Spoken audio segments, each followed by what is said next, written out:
Help me to reach 2,000 subscribers. I heard the result before I saw it. A single sharp gasp tore out of my throat, loud enough that it echoed in the small living room.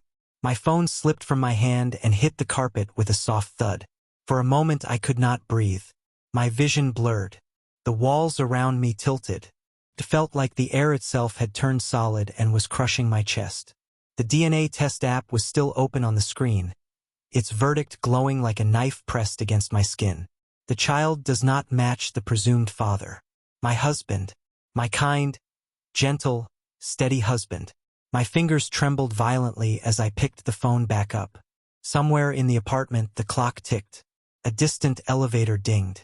The faint humming of the refrigerator filled the silence like a taunt. Everything felt unbearably loud, unbearably real.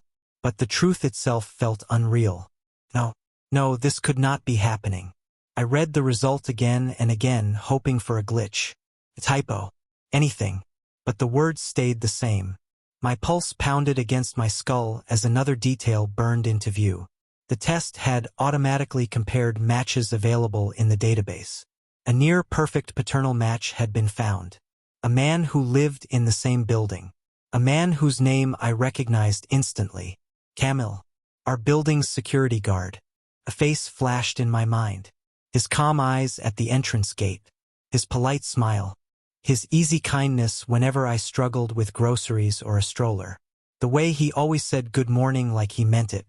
A cold wave swept through my body. My stomach clenched so hard I thought I would vomit. I pressed a hand against my forehead, trying to hold myself together as memories rushed in, one after another. Small moments, innocent moments, moments I had never questioned. The night the elevator broke and he escorted me up the stairs. The way he noticed when I looked tired. The warmth in his voice when he asked about the baby during my pregnancy. My pregnancy. I squeezed my eyes shut. How could I have been so blind? Or had I been avoiding the truth all along, burying suspicions under exhaustion and excuses? The front door clicked softly. My husband entered, shaking off his jacket. "Hey," he said, smiling. "I picked up dinner. I figured you were tired." His voice was warm, familiar, safe, and it broke me. Tears stung my eyes, but I forced my face to remain still. I felt my throat tighten painfully, as though words were trying to claw their way out. "Thanks," I whispered. He stepped forward and brushed a kiss across my forehead. I flinched before I could stop myself. He paused. His eyes narrowed slightly. "Are you okay?"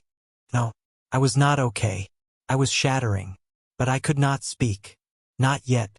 Not now. My mind was a storm of fear and doubt and guilt.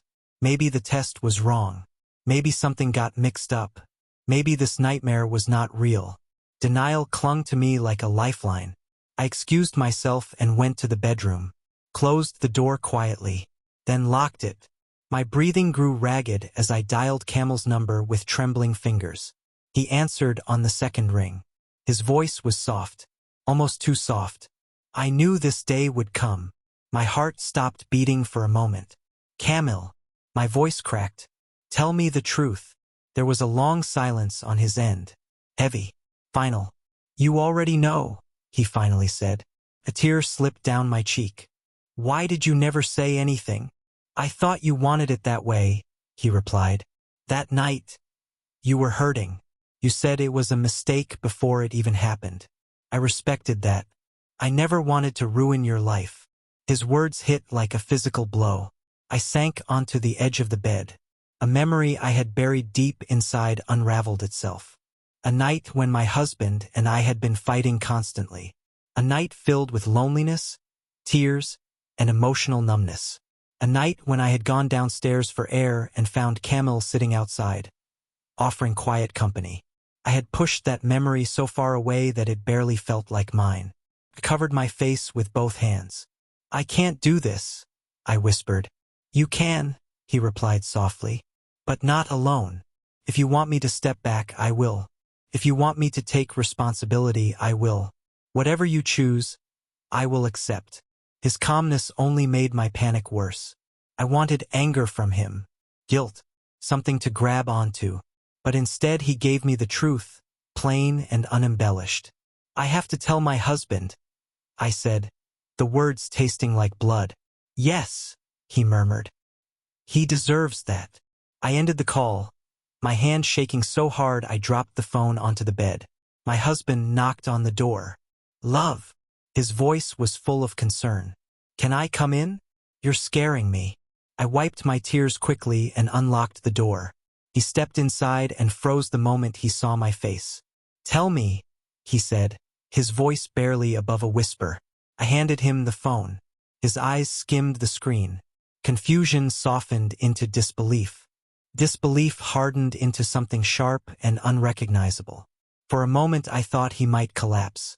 Then he looked at me, truly looked at me. "Is it true?" he asked, his voice breaking. And for the first time I heard the pain I had been running from, raw and trembling. "Yes," I whispered. Silence settled between us. Heavy, final, the kind of silence that changes everything. He turned away slowly, as if each movement hurt. When he finally spoke, his voice was hollow. "I need time," he said. "I don't know what I'll decide, but I need time." He left the room without another word. As the door clicked shut, I felt the full weight of what I had done crash down on me. My life had split open, revealing truths I had tried desperately to hide from, even from myself.